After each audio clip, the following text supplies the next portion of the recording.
Yes, that appears to be working. Greetings again. This is me. It is between raining. It rained a lot this morning, and it's going to rain a lot in the afternoon. But right now, it is not raining, so it's rather pleasant outside. Last time we recorded a video, it was burning outside, and I recorded for 35 minutes, and I gave myself a rather nasty sunburn. Anyway, I have some very important information to share with you right now. Here, I want you to check this out. You see that? I'm gonna put this so you can see this. Oh, it's backwards. Dang it. Okay.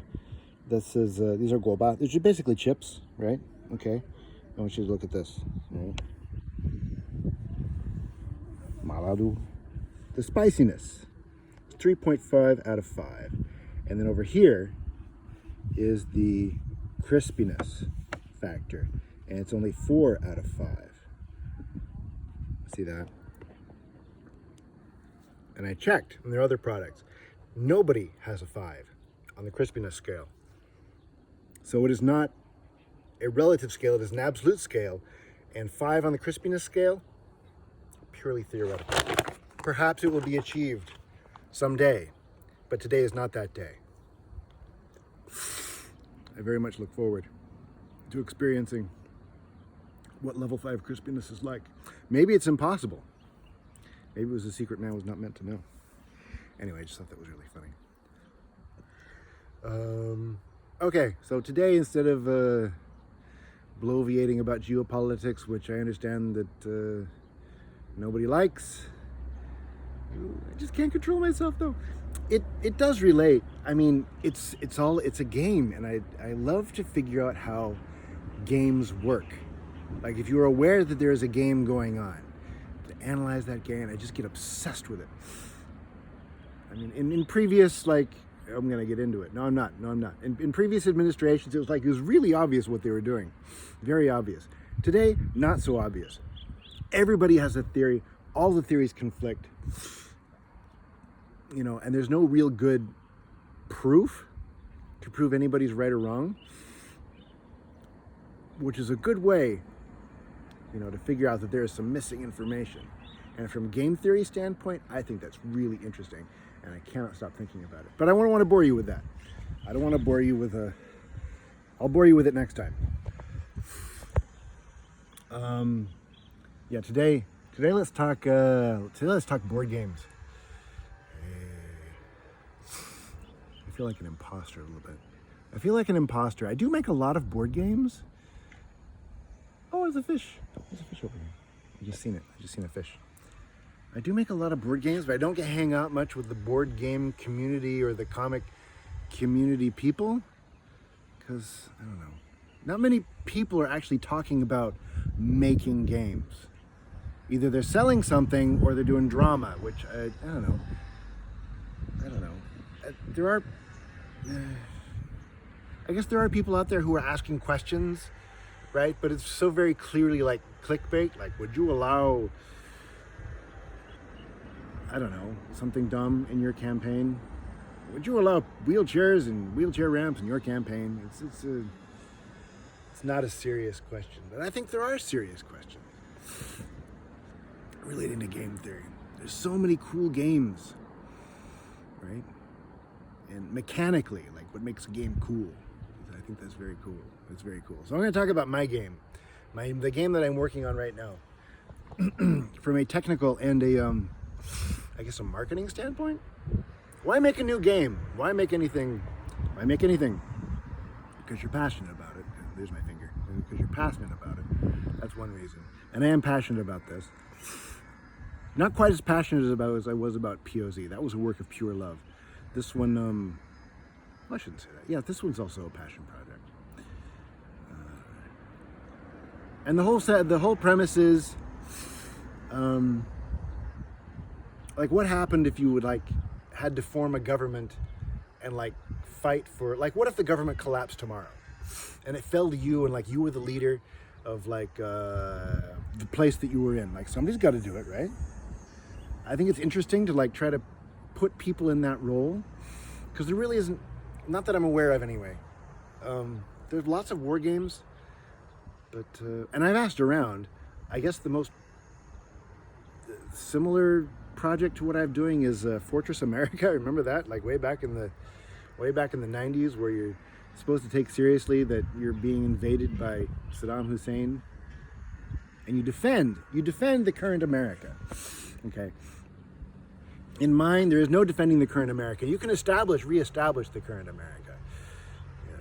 I feel like that angle on things is very appropriate to, I don't know, 1984 and previous, right?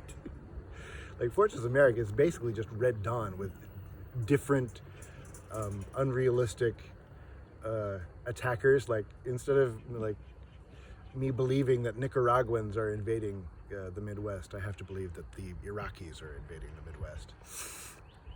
I tell you what, if you are an Iraqi or a Nicaraguan invading the Midwest, or a Russian, the first thing you do is you parachute into a high school football field, and then you take your machine guns and you machine gun out the back of all the classrooms. That's the first thing that has to be secured. The second thing that has to be secured is you have to take your tank. Lord knows how I got in there. Did it parachute in? And you chase kids in a pickup truck all around a gravel pit. Those are the two things that need to be. Those are priority number one and priority number two. Everything after that is secondary. I say tertiary. That's Red Dawn for you. They land in the field and they set up the machine gun. You start machining high school students. That's how you do it. But no, in real life, like how would you do it? Like how do you start out? So in mine, the state is an antagonist, which I think is much more in line with the way people feel about things these days. I don't want to make it so that whatever your politics are, you can remake the government of your version of the United States any way you want. So like if you're like hardcore libertarian right, like the Fountainhead and the other Ayn Rand, like the other one, the Atlas Shrugged. If you're like one of those, I want you to be able to like, and I want it to work.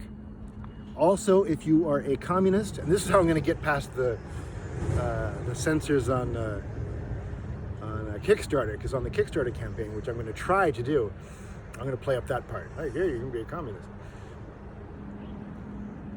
So if you want to be like full communist and like, you know, hold hands and kumbaya under the rainbow, you can do that too. And also if you want to be like, so it's all going to be organized like by the political compass. It's going to use the same colors, right, and the same orientation. And if you want to be like, there's actually going to be two. There's going to be like 2 or 3. I want there to be like multiple different builds. So like, you can be like hardcore fascist, or also you can be like more traditionalist, like medium core traditionalist. Like you don't have to adopt all the like the slavery and like the gulag. That's the other one. But you don't have to like mass murder people. Like that's how people imagine. But you could also like, you know, emphasize kids and religion and maybe a monarchy and also like the libertarian left, which is hard to figure out because there really isn't. It's not really a real thing, the libertarian left. So I kind of had to make up a bunch of it. I mean, it's real but is there anybody?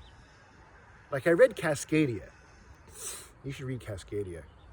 And they start out with like really like left-wing anarchist kind of things, but the way they structure their society, it kind of ends up being more medieval than anything else. Right? Like they have, if I remember in Cascadia that they had, that they brought violence back in, and like they had duels. Like you could duel somebody in Cascadia, and that was like an institution they had. Maybe I'm misremembering. So libertarian left, there's going to be a whole lot of pervert stuff, you know, as is fitting with like libertarian left, and like also you can be like a primitivist. And the one I just finished drawing the day before yesterday, in preparation for the test that didn't happen yesterday. He's the Sasquatch, and he's the libertarian left guy. I based him off of you probably have no idea who this is.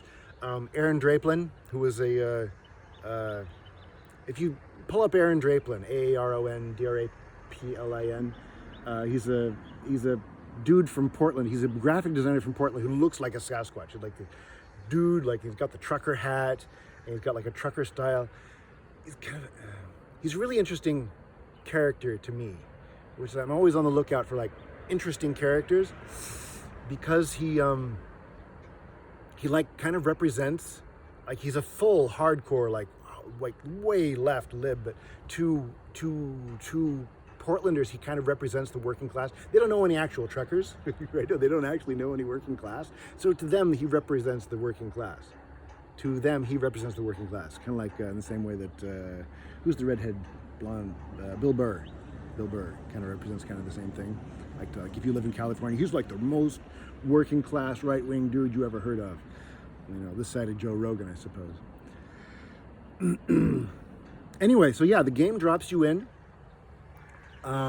like the day after something happened. I want to keep it open-ended, kind of like this way that Mad Max did. Like something happened, we don't know what, but then everything fell down, and like you are in the position of, like, it falls to you. It falls to you. You have to organize this government. You have to, you have to fix everything the way, the way you think it ought to be done. Like, use your politics, use your ideas. You've always wanted to do this, right? Take your ideas and put them to the test. And hopefully the game mechanics will allow you to construct that government the way that, the way you'd always dreamed, and hopefully you win the game with your government, And the other thing I wanted to, here comes storm clouds. Here comes storm clouds. I'm gonna wrap this up. It's already been 12 minutes. The other thing I want to do with the game is do a better combat system, because I feel like, well, the emphasis on the previous game, POZ, was not on the combat, and the combat was very light, and not terribly, it's very light. And this one I want to, and I didn't, because, I don't know, I don't like analyze a lot of board games, because I don't, just the way I think, like if I know somebody else has already done a thing, then it will bug me, and I'll think, oh, these people are going to accuse me of stealing this thing. But if I don't know about the thing, and I just do what seems like a good idea, that even if they accuse me, I can say with a clear conscience that I did not know. I did not know. I did not copy that thing. I am aware of that thing, but I made a concerted effort not to learn about that thing, so I would not copy that thing. So I'm not copying anything. People described like what a deck builder is, and I'm kind of dimly aware of like how Magic the Gathering works, but not really, kind of, sort of. So based on people's description of it, I've implemented a solution that's like, where you kind of lay your unit cards out in rows, like battle rows, like they're units in an army. And so like space is a big factor in like how you win battles and stuff like that. Like the people can flank from the edges, and there's artillery support from the back and stuff like that. I'm sure it has been done. I'm sure everything has been done, but I did not copy anything in the making of this thing. It is completely original as far as I'm concerned. And I hope it works out. And I hope you enjoy it. Anyway, that's 15 minutes, so that is all. I'm going to try to make a habit of this, and catch you later. Signing off.